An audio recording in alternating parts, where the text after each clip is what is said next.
So now to the solutions. We've had a very eloquent, clear, frank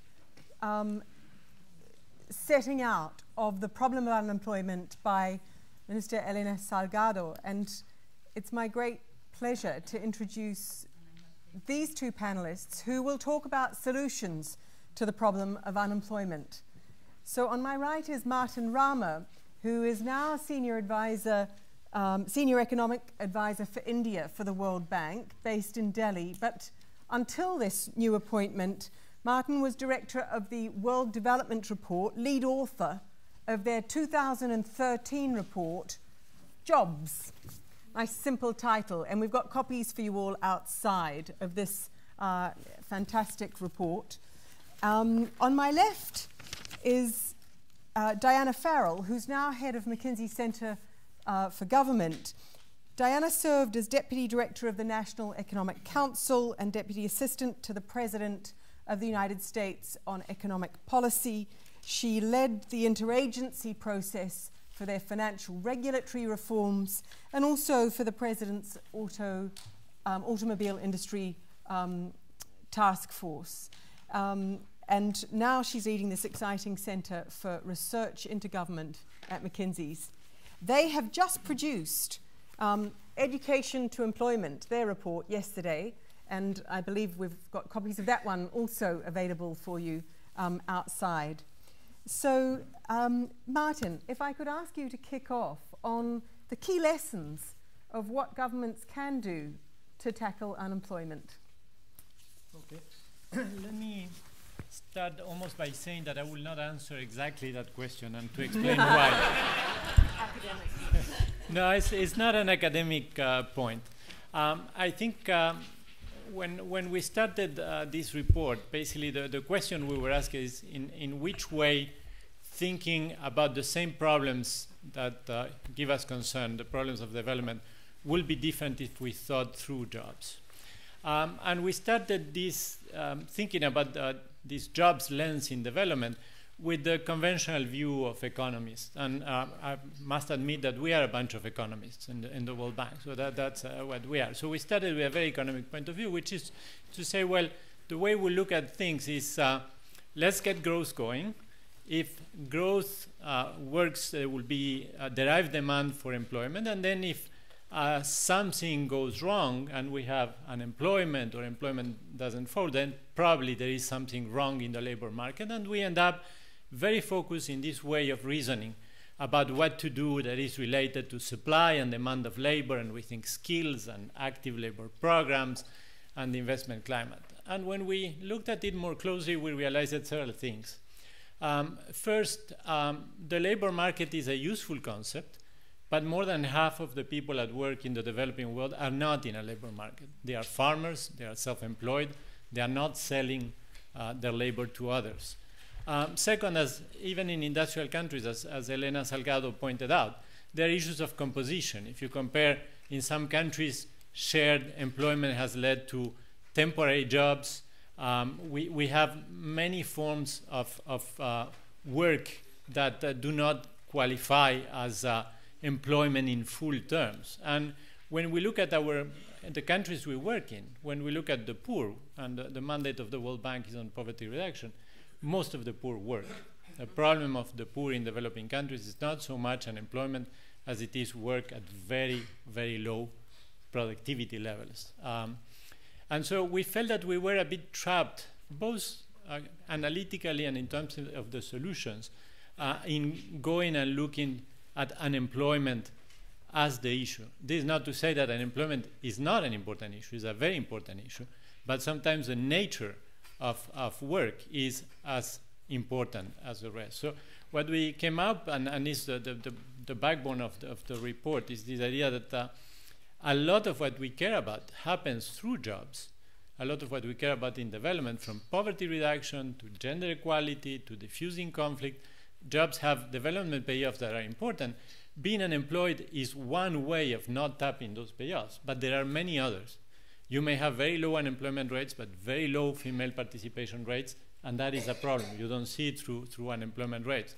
You may have employment that is supported through transfer from natural resource bounty, and that is not very productive and is crowding out employment connected to the rest of the world in agriculture and in other sectors.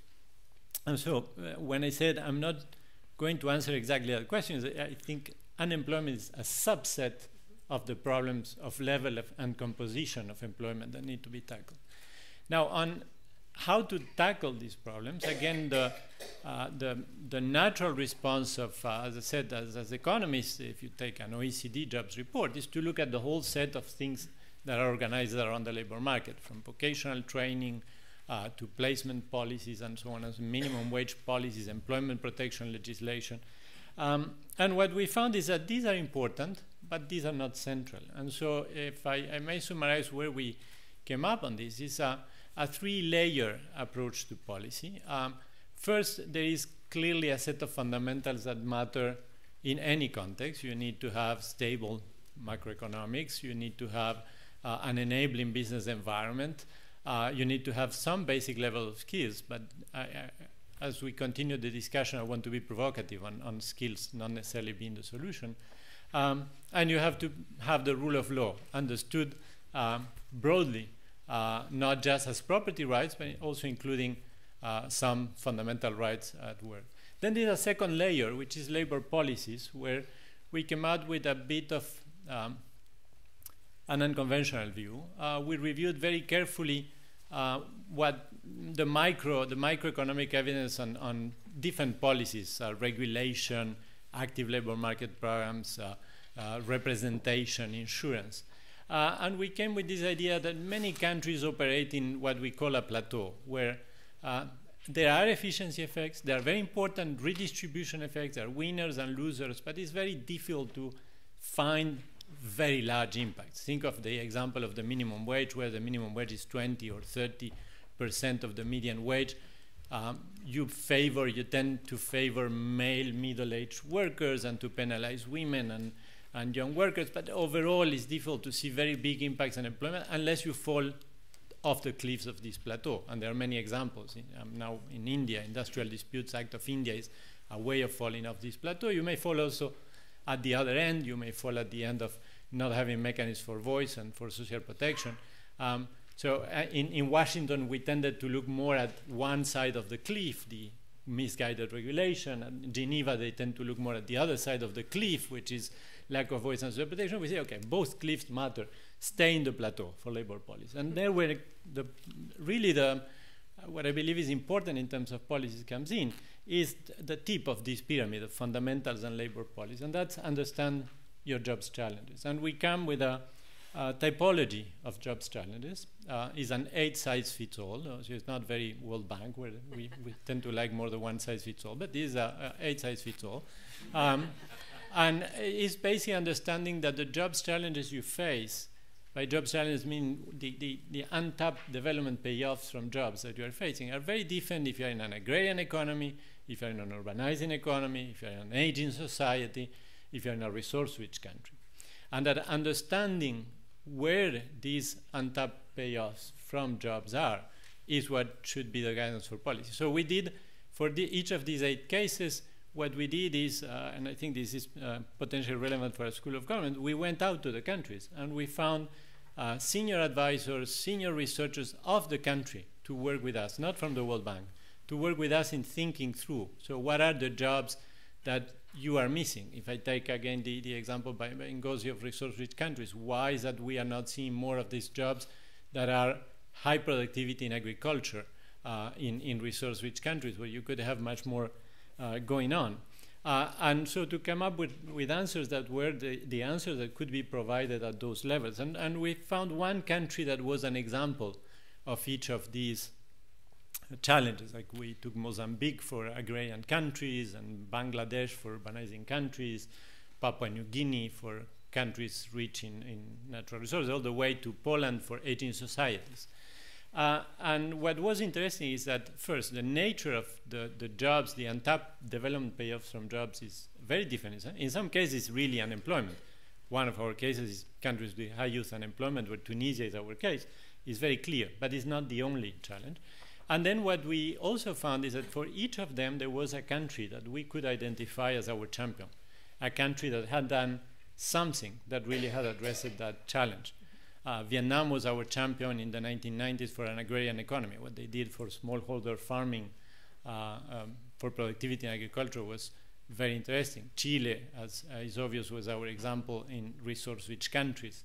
But it could be very different things. Slovenia was our model for countries with high youth unemployment.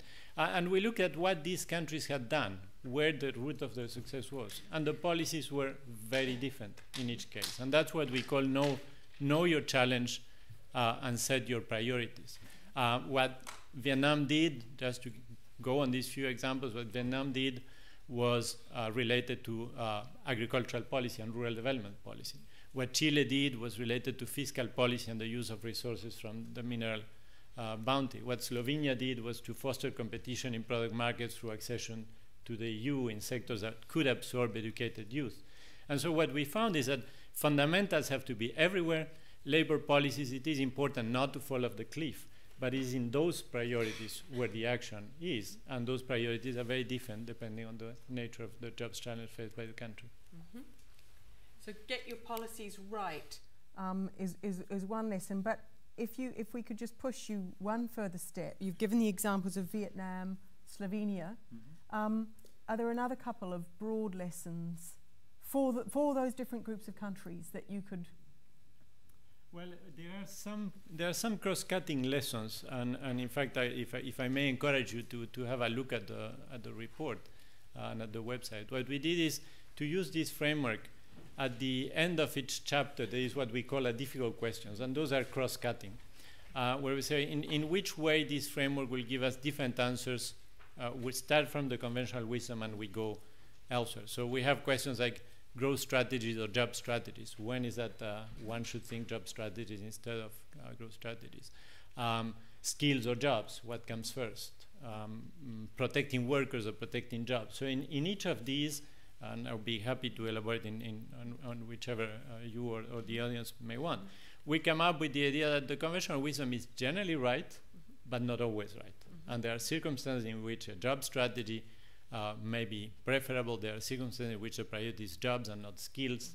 There are some special circumstances in which protecting jobs, not protecting workers, may be the answer, and so on and so forth. These are self-contained 4 or 5 pages that can be downloaded separately from the website, and those cut across. Mm-hmm. Great, thank you very much, Martin. Diana, Martin's laid down the challenge. Skills don't really matter. You've just produced a report that says they do. So, persuade us. Let me persuade you by picking up on your excellent speech with regard to Spain and focus on one aspect of the problem, which is what we have focused on. We call them the young NEETs. Not in employment, education, or training, 15 to 24-year-olds. In my view, this is the most tragic of all because we see around the world 1 out of 8 youth are NEETs. In the Middle East, 1 out of 4. In Spain, in Greece, in South Africa, it's 1 out of 2. Now, this is a tragedy for the youth who can't participate.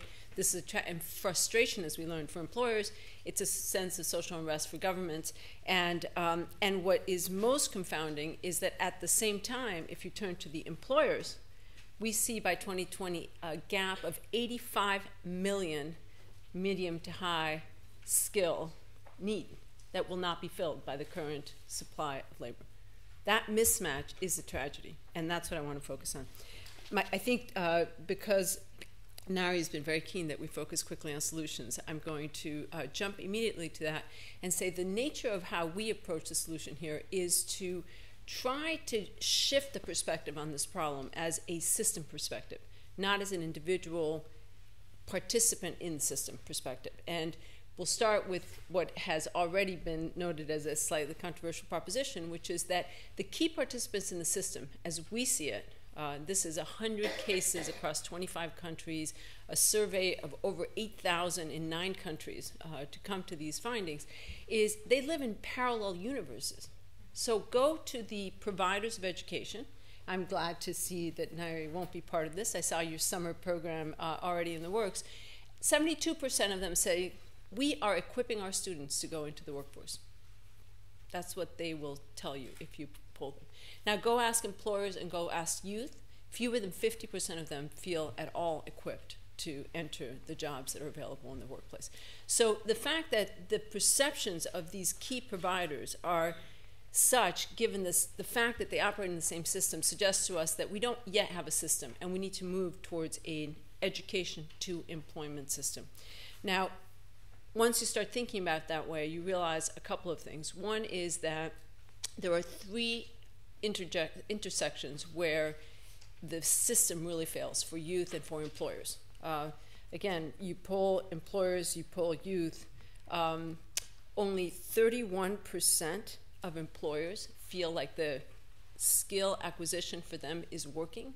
We have them in 3 segments. That's a very small group. And among the students, only 38% feel like the labor market is working across 7 segments that are outlined in the report.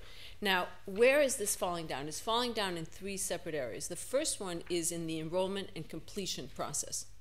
And the lack of information about what skills to seek to acquire or otherwise, or once those decisions are made to actually complete, turns out to be one of the biggest places where the system breaks down. Just to put a view on it, cost, of course, is the biggest problem. It's true in almost all countries that cost keeps students out of good education options. But it's not just cost. In many places we see in Northern Africa, for example, in Morocco, serious lack of conviction that acquiring more skills is going to be in any way helpful. And therefore, the cost plus lack of belief that the system will work leads to very low participation rates. And then in some countries like Germany, you add both of those to a real access issue. There's not enough capacity to provide the kind of educational choices that some of the youth there would have. I'm going to come back to what we think are specific things that we see working in this enrollment and completion process, but this is a key intersection that matters. The second one is in building skills. Now, I would argue, I don't think you, Martin, ever said that building skills doesn't matter at all, but I will be very forceful in saying it is absolutely essential. And the gap between the skills that employers are seeking, by and large, and the skills that providers see themselves providing or delivering is huge by their own admission. And so you see that poll students, poll educators, poll employers, everyone agrees that on-the-job training, on-the-job simulations, or simulations that simulate on the job, is really where people acquire the skills that allow them to be successful, and yet fewer than 30% of schools or youth are participating in those kinds of programs. So the building skills component of it is critical. The third intersection is in finding a job itself. And here we see the very large gap in the link between the field of study that youth undertake and the field of work that they pursue. In emerging markets, as many as 40% end up doing something that has nothing to do with the field of study that they pursued. And you'd say that's okay if they were remotely happy, but most of them are quite dissatisfied with that outcome. And so in these 3 systems, we see, in these 3 intersections across the system, we would argue the system is failing youth and it's failing employers. What are the successes we see? We do see lots of successes all over the place, but they are subscale. That is the problem we have today. We see the 2 common themes of success are that we no longer have the kind of parallel universe syndrome. We see each of the participants in the system stepping into each other's sandboxes. So where you have the youth engaging in employment discussions or on-the-job training while they're in school, big success story. You have employers reaching deep into the education system way before they're looking to hire, actually directing the kinds of skills that youth are seeking to acquire, et cetera. You see providers engaging actively with employers, engaging actively with youth to train them, to educate them about the world out there. And I'll point to one example, since we're here in the UK, that we thought was fabulous. The National Career Center was established in April of 2012 this year. To provide students with information. They have a database of profiles, salaries, hours, qualifications. Since April, they've had 1 million website visits. They've had 270,000 face-to-face interaction. So there's clearly a demand that youth have for this kind of information. Active provision of this information is important, certainly for those youth who are motivated, and we see a large number of the segments that are. We have an issue for students that are not motivated. Ultimately, they either don't believe it or aren't informed enough, and there, the interesting areas that sometimes get controversial, we see, for example, in Switzerland, in the canton of Bern, they have mandatory career counseling for kids as early as 12 or 15, on the grounds that if they learn that at that point, they will make better choices throughout their whole system. Without necessarily dictating that kind of mandatory program, schools could be much more proactive in that regard. Two other things on the enrollment intersection and how this fails people. Very terrible social perceptions and around vocational training in most countries. Few countries think highly of them. That's in Germany. Everywhere else, people would rather go to university without any clear understanding of whether that's going to take them into any job than into a vocational training that will directly lead them to a job. We need to begin to change those social norms to enable more of this kind of education to employment. And Korea shows us a good example. They've established Meister schools that are trying to break this pattern and to provide more credibility to that path. And you've seen the employment coming out of these Meister schools increase from 19 to 33%. The youth that go through these programs and successfully employ. So I think that's very good. Affordability, I mentioned before, is a big issue. At least 31% of the youth claim that that is one of the reasons that they either don't enroll or don't complete. And, you know, by and large, the tool of use in policy has been government loans of some sort or another. That will be massively constrained, is already massively constrained in many countries. We see daylight or hope in the programs that say learn now, pay later, typically when they're linked with an employer who has some skin in the game. And so Newport News Shipbuilding is a good example of an employer who's helping provide financing to be paid later out of wages after someone finishes education. And there may be programs at the government level that could do that as well. That's in the enrollment space. We have in the building skill space a call to action for employers to get much more involved in designing effective curriculum for their students. Now, it doesn't have to be everything. There's still a perfectly good role for people to learn Latin or learn whatever else they want to learn in undergraduate, but some portion of the program that actually links to employment opportunities afterwards has proven enormously successful. One of our favorites is AMTEC, the Auto Manufacturing Training and Education, established 63 to 8 week modules that students can go through at their own leisure that actually qualify them directly to take a number of jobs in high-tech manufacturing. And then back to this question of, you know, when you ask teachers, when you ask providers, when you ask youth, when you ask almost anybody, if I asked you right now, how many of you think the most effective way to learn is to have a teacher stand in the front and lecture you? And the percentages are very small. And yet if you look at universities, what percentage of teaching is actually occurring is professors standing in front of a hall lecturing.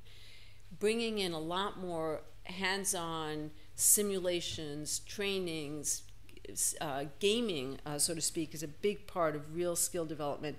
And in we know of students who go into workplaces, but in Australia, in Perth, for example, they've done a clever thing in setting up simulating a gas processing plant at the school that students actually work in as they're learning the skills that they're learning on economics or in other trade-offs. Finally, finding a job. That's the third intersection where this education to employment system breaks down. And we see at least two promising areas for success. One is much more rigorous application of assessments and certifications. And so ACT in the US has 180,000 different certifications of different sorts that people can accumulate to give employers comfort that the skills are there, or in fact to get the skills in the first place. And actual matchmaking, having employers be much more actively connected to a pipeline of students. The Kozen in Japan has been a particularly good example of that. lots of solutions, as I said, and I could go on. As you see our report, we'll have lots of them. Challenge has been to ensure that the data is much better. So this is a big call for an E2E system to work, to have government, to have employers and others use data to drive a lot better decision making, a lot more pressure in the system across the participant pool. We see real promise in sector-wide collaborations, so not just each individual employer going out to call the best they can, but working within their sector to ensure the skills are being built. And we see a real important role for system integrators. And I think there's a case to be made for the government to play a role in this, but it doesn't have to be the government, and it could be at federal, state, or local levels. Someone who sees the whole picture and is beginning to make the connections precisely as I've tried to describe them. If we had all of these examples played out over and over again, we'd still face the question of scale, because few of these really are scaled so far. But again, promise here too. One, with technology, we see the MOOCs beginning to transform education in different ways, but we do think that standardized courses lend themselves well to technological solutions. Virtual simulations, huge response rate in terms of adult learning capacity and real skill building with simulations like the one I described in Australia. And really a move for universities and to move to more of a definition of core skills that then get topped up relative to different job opportunities and working with employers to define what those top-ups are. So that is the world of it. I think the top line is we need to begin to think of this as a system, not as different participants and what each participant can do on their own, but what they must do together to really deliver and to reduce this tragic situation of 75 million unemployed youth around the world. Thank you, Diana. Can I just ask you a question that links these two presentations rather than being at odds with one another? Because Diana, the work that you're presenting is incredibly useful advice to the Minister for Education, the Minister for Work. But you've said a number of times that there is a problem of scale.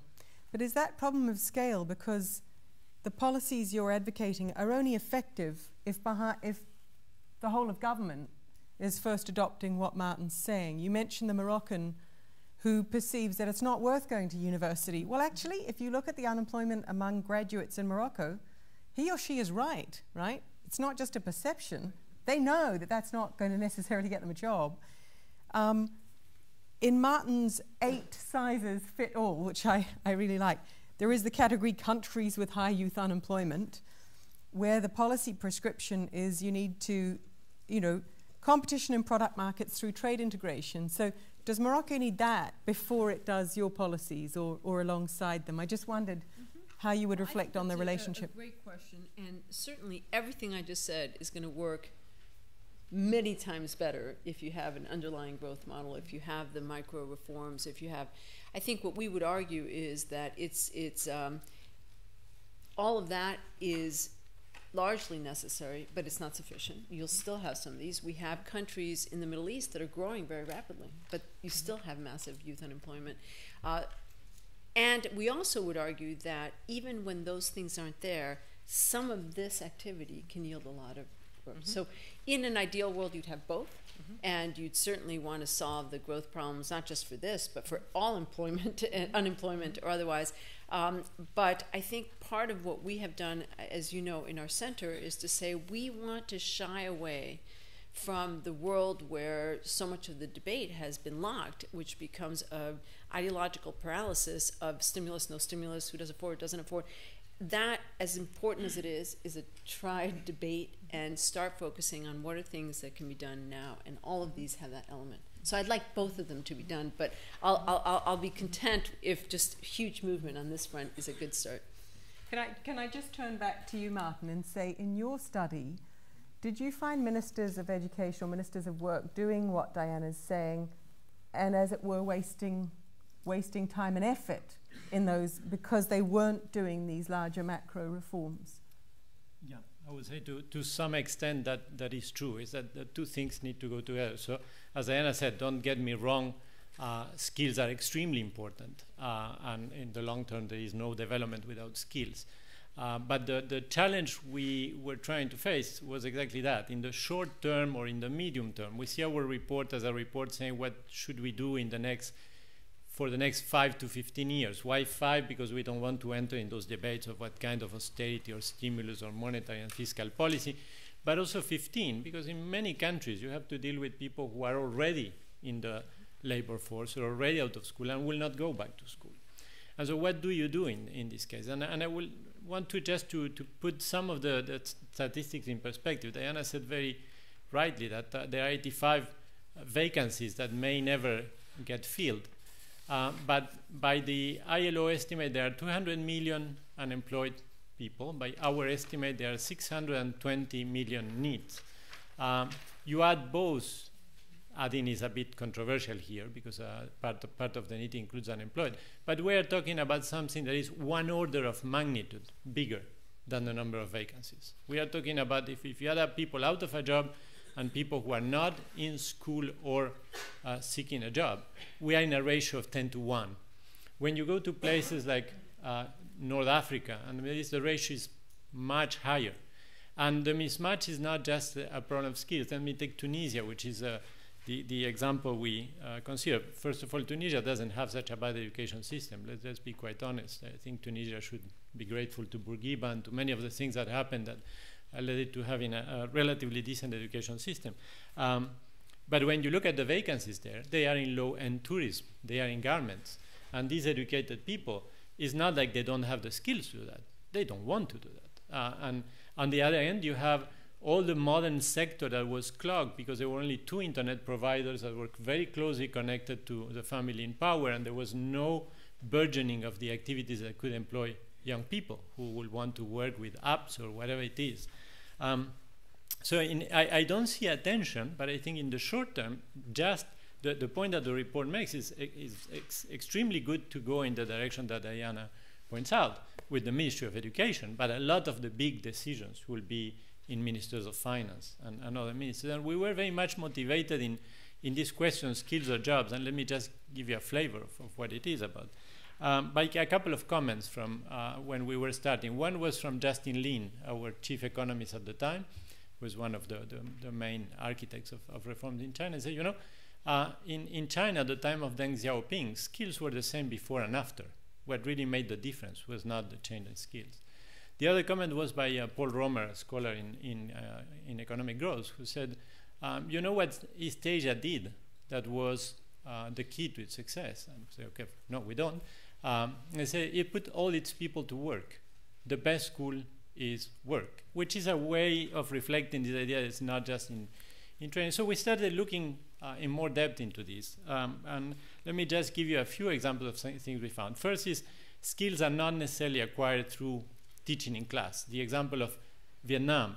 Vietnam went from being, I use a lot, I love Vietnam. I lived many years in Vietnam. I was the economist of our program there, and I think I sort of understand that country.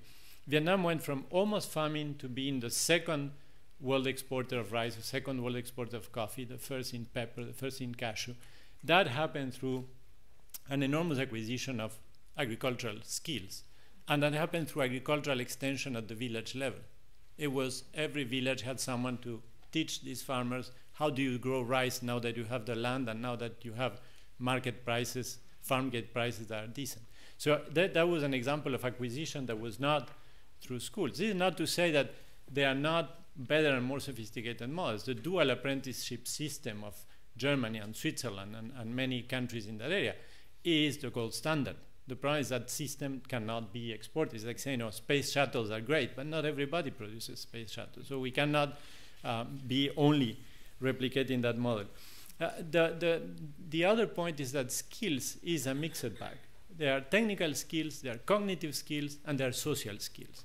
In many developing countries, just the basic social skills need to be acquired. Things like punctuality, reliability, responsibility, and they are acquired through work.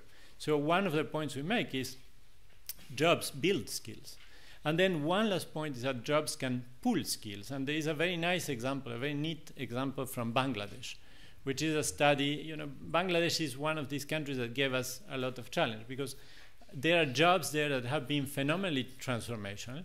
The garment industry has employed 3-4 million women, has changed the role of women in society. At the same time, these jobs are very bad in other ways. So we were struggling with, can sweatshop jobs be good jobs? But one of the things they did is they are changing the role of women, which from a development point of view is very important. And this very neat study that looks at enrollment patterns in villages, depending on whether a garment factory opens up in the vicinity of the village, within commuting distance. And within years, parents send the daughters to school. It changes. There is the prospect of employment changes the investment decisions of households. So what we say is jobs build skills, job pull skills. But this is not to say that there are no circumstances in which skills should come first. And we see a couple of them in developing countries. One is what Vietnam did in agricultural extension can sometimes not be done in many countries in sub-Saharan Africa. The level of cognitive skills is so low that even the transfer from agricultural extension can be problematic. So there is a minimum level to which one has to go. The second is, again, using the case of Bangladesh, is how you move up the ladder. And that's much more relevant for countries more developed. Think of Malaysia or Thailand. And there, Bangladesh is stuck with 80% of its exports in garments, and how to move to things that have more value added will not happen without a skills development policy. So again, we strongly believe in skills as a foundation of long-term development. It's just that within this 5 to 15-year period, there are many things that concern the vast majority of farmers, the self-employed, that will not entail going back to school, but can make a big difference. Now, I suspect that if you introduce a dimension of level of development, we would be much closer in all our thinking, because I think a lot of the examples you're describing are kind of at very low levels of development where it is an issue of formalizing employment as much as anything and acquiring those skills. And we did have a couple of countries that are in that camp, but most of it was focused on the other side. But I will underscore one point you made, which I think was a surprise to us, where we spend so much time hearing about the need for STEM and math and engineering and technical skills, which of course are necessary in a high value-added economy. But without question, the majority of the skill gap that employers see are more of the soft skills that you mentioned, that sort of the basic leadership skills, the EQ skills, the ability to project manage something, break it down into parts, less than the core technical skills, which they sort of felt, by and large, as long as you have a basic level of maths and literacy, you can come up that curve. And that was surprising, because that's such a counter to the rhetoric that you hear and that has been widespread. That really came across loud and clear. Yeah, I remember when we started thinking about the School of Government, asking a Prime Minister what he thought we should be teaching Students in the School of Government, and he just said straight away to show up on time, to dress professionally, to listen properly. Straight off, those were the first three things. So even in universities, teaching people Latin, these things are still really important. Do note that the students of the Blavatnik School of Government were all here on time and immaculately turned out this morning, for which they deserve applause. Questions? We've got time just to take a couple of questions. Cornelia Meyer.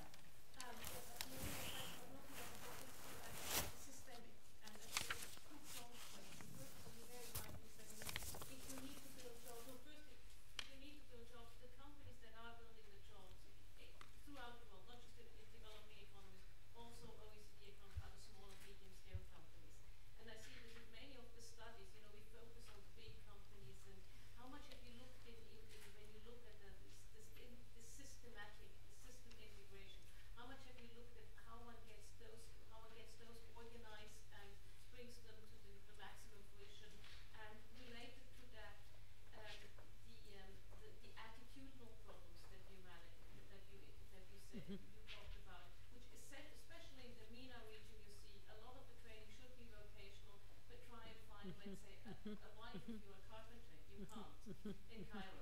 So how do you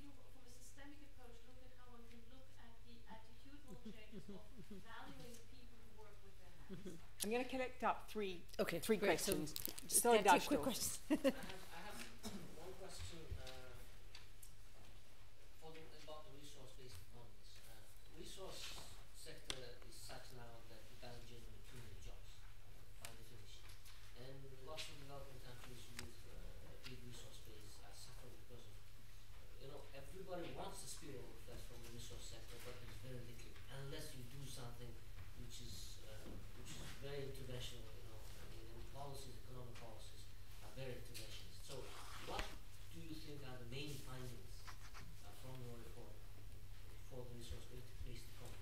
So sorry, for those of you that can't hear at the back, first question was about, do SMEs create more jobs? What do you do if that's true? Sorry, I'm putting a question on that because there's a debate about it. How do you get attitudinal change? And then from Minister Zogdashtov, what do you do in resource-rich economies where it's more difficult to create jobs? I'm going to take a couple more questions. Guillermo Larraín. Yes. Martin, a political economy question.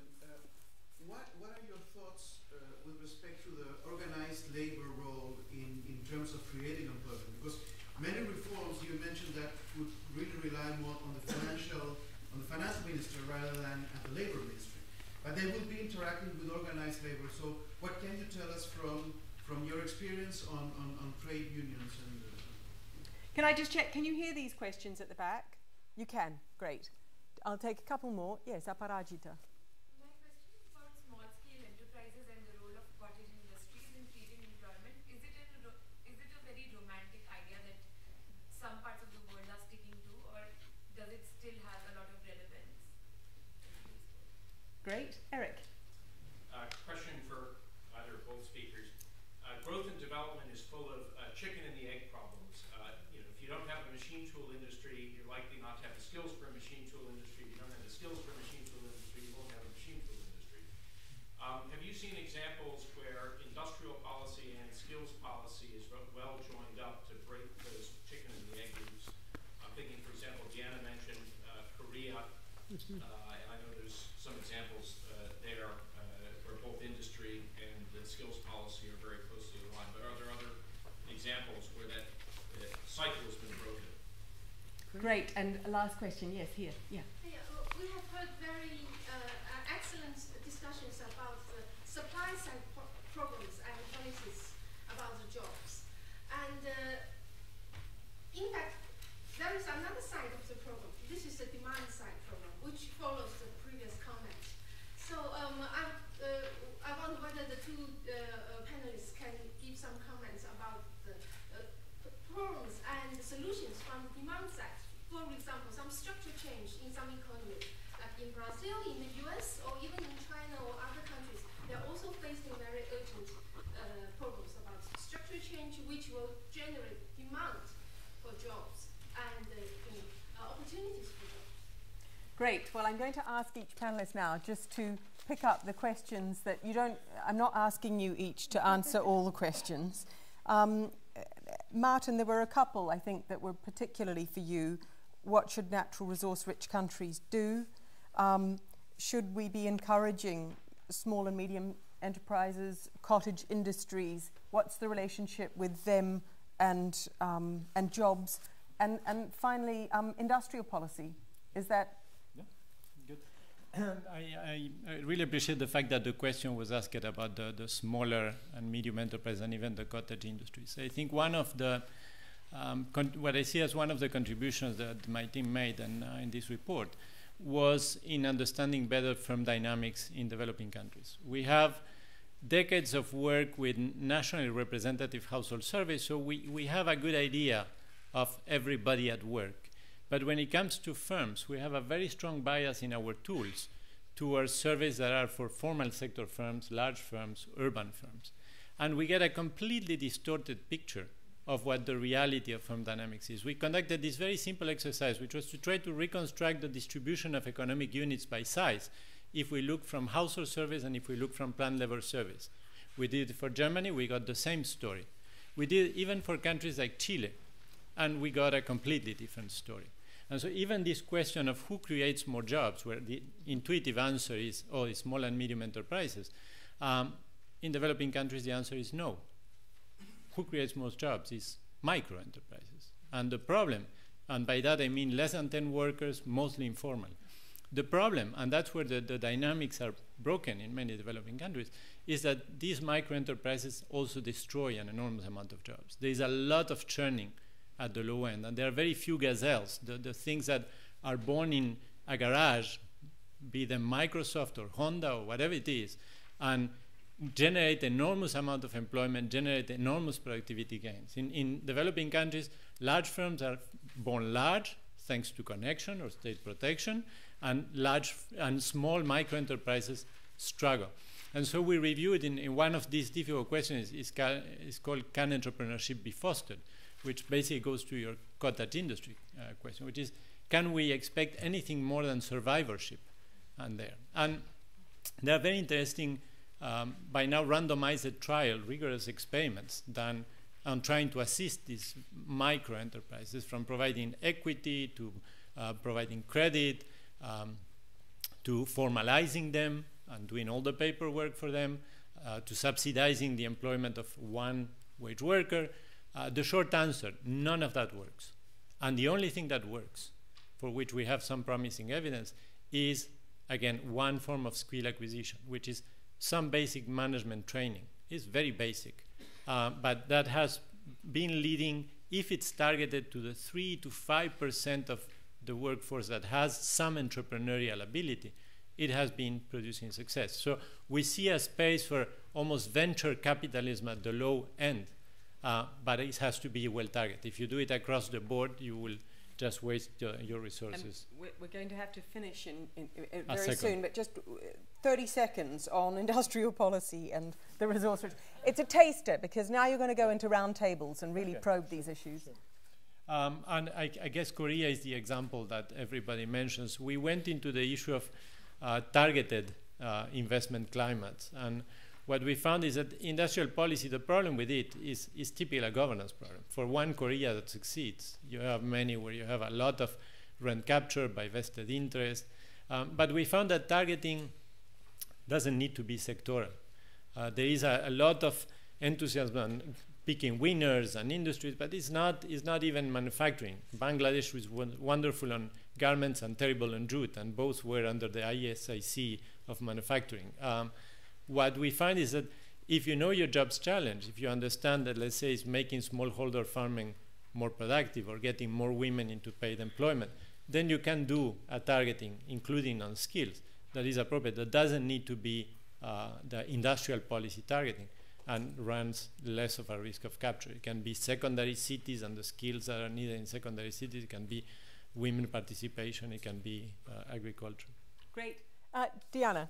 Well, let me try and just touch on a few of these, since I know we're short on time. But coming back to this question that you started off and touched on also on the role of SMEs or otherwise, I think our position on this is that particularly, I like the way you characterize it very well, that you have sort of a lot of churn. So on a net basis, the job creation is probably less rosy in the smaller firms. But that in some ways where these systems work better, it's where you have the relationship between the larger firms and the smaller firms. So big, large company comes and sets an operation, and then there's the dry cleaner and the mom and pop hot dog stand, et cetera. And so thinking about these as either or is a mistake. You kind of want to think of them again as how they live with each other. But in order to tap into the job creation potential of the smaller is kind of at the heart of one of our recommendations, which is that's much less likely to happen employer by employer, and much more likely to happen if you have some kind of sectoral base or if you have some kind of integrator base. So I think we agree with that and would say that speaks very much to what we see works.